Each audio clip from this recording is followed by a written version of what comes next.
Hello to everyone, welcome to KCA Kukreja commerce academy. कैसे हैं आप सभी? होपफुली आप सभी अच्छे होंगे और अपनी जो प्रिपरेशन है असिस्टेंट प्रोफेसर की उसको बहुत अच्छे से कर रहे होंगे। सो गाइज, यहाँ पर मैं आप लोगों के साथ में एचपीएससी असिस्टेंट प्रोफेसर का जो एग्जाम आप लोगों का कंडक्ट होने वाला है 2025 के अंदर, उसका एक तरीके से आप लोग को सैम्पल पेपर मान लो, या फिर हम लोग ये जो है ये आप लोगों के पास में एचपीएससी का लेक्चरर का पेपर हुआ था फाइनेंस अकाउंटेंट ऑडिट का, उसके पीवाईक्यूज को मैं यहाँ पे आपके साथ में कवर कर रही हूँ। तो इससे आपको थोड़ा आइडिया लग पाएगा कि आपका जो एग्जाम है वो किस तरीके का रहने वाला है। ओके, तो स्टार्ट करते हैं। इसके 2 पार्ट ऑलरेडी अपलोड हो चुके हैं, तो आप स्टार्ट करते हैं हमारे 3rd पार्ट के फर्स्ट क्वेश्चन के साथ में। So first question on your screen, according to Gordon model, जो एक गॉर्डन मॉडल है ये आप लोगों के पास में किस चीज का मॉडल है? सो यहाँ पर हम लोगों के पास में जो फाइनेंशियल मैनेजमेंट होती है उसके अंदर आप लोगों के पास में जो मेन एम होता है वो हम लोगों के पास में क्या रहता है?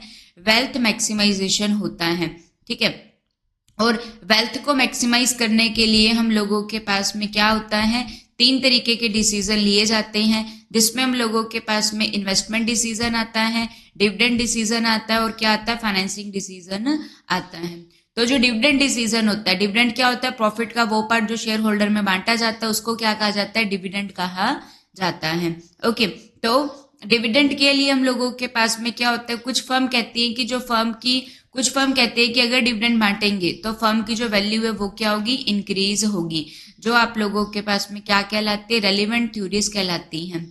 और कुछ कहती है कि चाहे आप डिविडेंड को बांटो या ना बांटो, फर्म की वैल्यू पे कोई फर्क नहीं पड़ता है, उसमें आप लोगों के पास में इररेलेवेंट थ्योरी आती है। तो जो रेलिवेंट मॉडल होते हैं उसमें आप लोगों के पास में वॉल्टर का मॉडल आता है और क्या आता है? गॉर्डन का मॉडल आता है।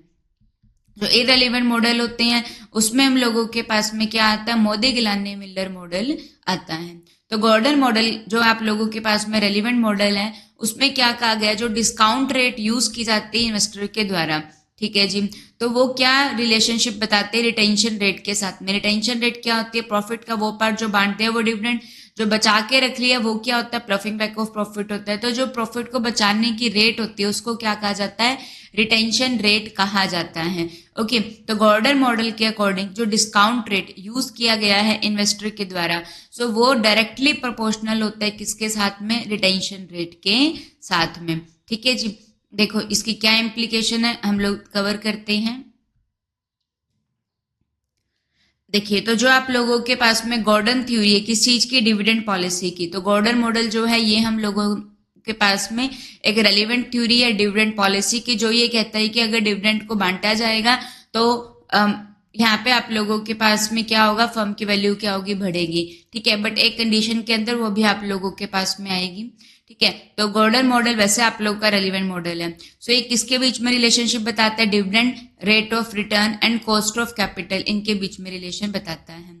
सो यहाँ पे आप लोगों के पास में जो फॉर्मूला रहेगा मार्केट प्राइस ऑफ शेयर को निकालने का, वो आप लोगों के पास में क्या रहेगा? डिविडेंड हम लोग कितना बांट रहे हैं, ठीक है, डिविडेंड कितना बांटा जा रहा है, प्लस में हम लोगों के पास में क्या रहता है?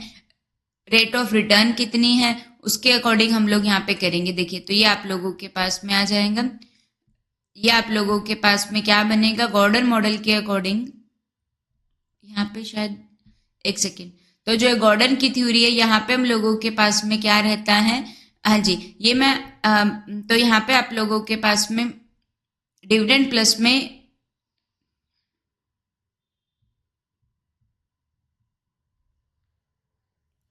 रेट ऑफ रिटर्न बाय में कॉस्ट ऑफ इक्विटी, अर्निंग पर share minus dividend per share divide by cost of equity, ये आप लोगों के पास में ना वॉल्टर मॉडल का फॉर्मूला है, याद रखिएगा। तो यहाँ पर हम लोगों के पास में क्या रहते हैं? 2 फॉर्मूलाज रहते हैं डिविडेंड को, जो डिविडेंड की रेलिवेंसी की बात करते हैं। तो एक हम लोगों के पास में गॉर्डन मॉडल होता है और एक आप लोगों के पास में क्या होता है?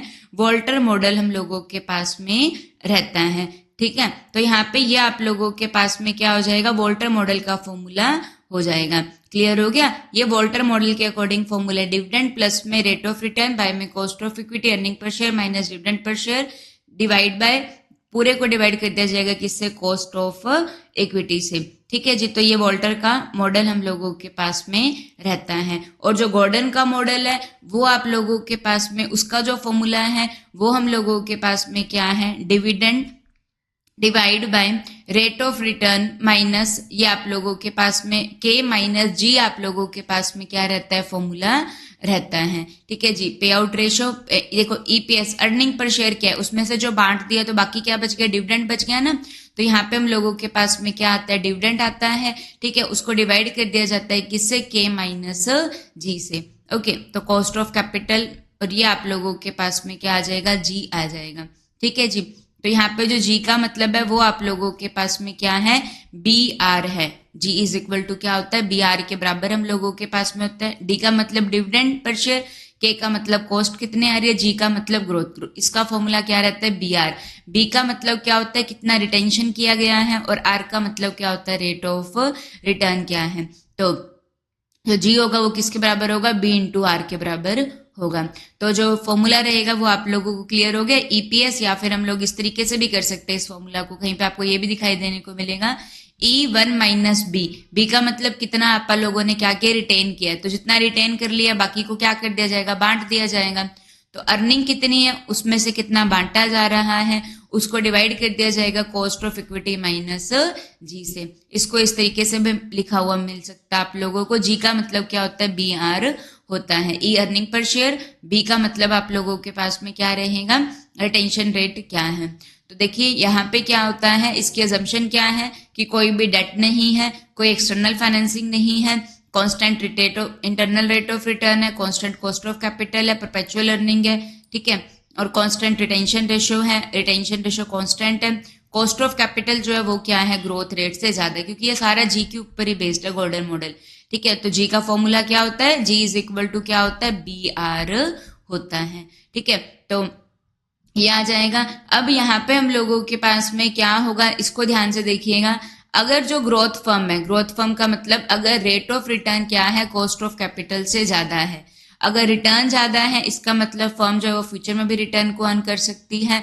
तो उस केस के अंदर कंपनी को क्या करना चाहिए, सो कंपनी को ये एक बहुत इंपॉर्टेंट है, अगर रेट ऑफ रिटर्न क्या है, कॉस्ट ऑफ कैपिटल से ज्यादा है, तो फर्म को क्या करना चाहिए, ज्यादा से ज्यादा क्या करना चाहिए, रिटेन्ड अर्निंग करनी चाहिए। और अगर वो ऐसा करती है तो फर्म की वैल्यू बढ़ती है, और अगर नहीं करती है तो फर्म की वैल्यू क्या होती है, डिक्रीज होती हैं। ठीक है, अगर नॉर्मल फर्म है तो वो कोई मर्जी डिसीजन ले ले, कोई डिफरेंस नहीं है। लेकिन अगर जो कॉस्ट ऑफ कैपिटल है वो अगर ज्यादा है तो उस केस के अंदर कंपनी को क्या करना चाहिए, ज्यादा से ज्यादा डिविडेंड बांट देना चाहिए। ठीक है, अगर वो डिविडेंड बांटेगी तो उससे फर्म की वैल्यू क्या हो जाएगी, बढ़ जाएगी। डिविडेंड नहीं बांटेगी तो फर्म की वैल्यू क्या हो जाएगी, कम हो जाएगी।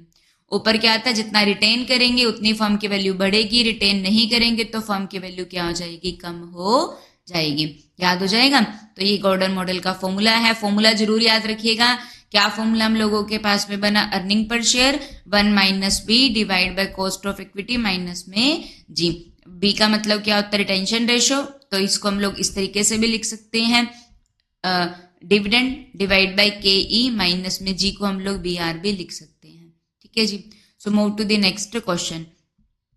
What will be the material cost variance if the actual quantity is 2,80,000 and actual rate is 0.90.9? Standard quantity for actual output is 3 lakh and standard rate is 1 lakh. तो यहाँ पे हम लोगों के पास में जो मटेरियल कॉस्ट वेरिएंस होगा उसको लिए हम लोगों के पास में हम लोग देखेंगे कि हम लोगों की जो एक्चुअल कॉस्ट आ रही है वो आप लोगों के पास में कितनी आ रही है, एक्चुअल में कितनी कॉस्ट आ रही है। तो जो एक्चुअल कॉस्ट आप लोगों के पास में आएगी तो ये कितने आ जाएगी, 2,80,000 को हम लोग एक्चुअल रेट जो है वो कितनी है 0.090 है, इससे मल्टीप्लाई कर देंगे तो ये आप लोगों के पास में कितना आ जाएगा,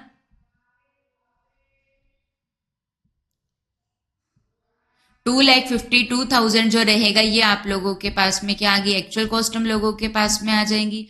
और जो स्टैंडर्ड कॉस्ट है हम लोगों के पास में वो आप लोगों के पास में कितनी आएगी, सो ये हम लोगों के पास में 3 लाख इंटू में एक्चुअल जो रेट है, स्टैंडर्ड रेट क्या है 1 है, तो ये कितनी आ जाएगी 3 लाख आ जाएगी। तो जो स्टैंडर्ड कॉस्ट है वो क्या आ रही है, ज्यादा है, बट स्टैंडर्ड कॉस्ट जो है वो ज्यादा आ रही है, जो एक्चुअल रेट है वो आप लोगों के पास में कम आ रही है। स्टैंडर्ड ज्यादा के लिए सेट किया गया था, एक्चुअल में कॉस्ट कम आ रही है, तो कॉस्ट कम आ रही है ना, तो वो आप लोगों के पास में क्या हो जाएगा 48,000 फेवरेबल हो जाएगा। दोनों का डिफरेंस करेंगे तो ये कितना आ जाएगा 48,000, वो क्या हो जाएगा फेवरेबल हो जाएगा। ओके जी। So move to the next question. ये प्रोबेबिलिटी का क्वेश्चन आप लोगों के पास में है।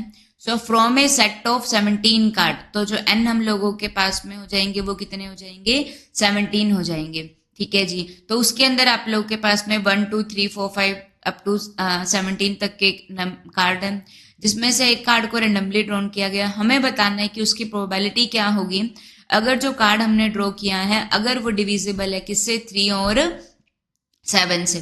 तो 3 और 7 से डिविजिबल है, तो यहाँ पे आप लोगों के पास में क्या प्रोबेबिलिटी रहने वाली है, तो देखिए, तो यहाँ पे जो प्रोबेबिलिटी रहती है उसको निकालने का फॉर्मूला क्या, हम लोगों के कोई भी फॉर्मूला बना सकते हैं वैसे हम लोग। ठीक है, तो यहाँ पे हम लोगों के पास में P ही मान लेते हैं। तो जो प्रोबेबिलिटी है इसको निकालने का फॉर्मूला जो रहेगा ये आप लोगों के पास में क्या रहेगा, P का मतलब सक्सेस कितनी हो रही है। ठीक है, तो P को क्या कर दिया जाएगा, डिवाइड कर दिया जाएगा किससे, N से।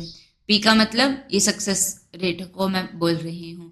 ठीक है, सो यहाँ पे आप लोगों के पास में n तो क्लियर हो गए, कितने हैं, 17 हैं। सो ऐसा नंबर जो क्या है 3 और 7 से डिविजिबल है, 3 और 7 दोनों से डिविजिबल है।